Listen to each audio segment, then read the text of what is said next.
Yesterday at a hospital, 60% of the patients were discharged in the morning.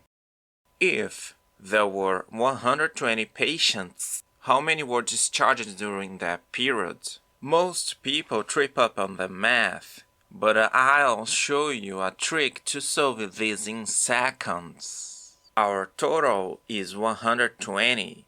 In math, total always equals 100%, but we only want 60%. Now, look at the options: 60, 72, 80, and 50. Let's use logic before we even touch the calculator. Let's test our intuition. What's half of 120? It's 60, right? So 50% is 60 patients.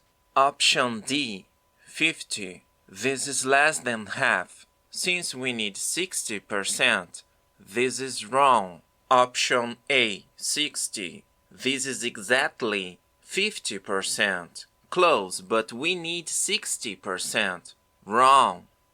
Option C, 80. 80 is a lot higher.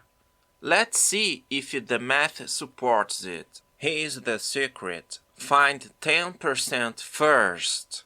To find 10% of a number, just move the decimal one spot to the left.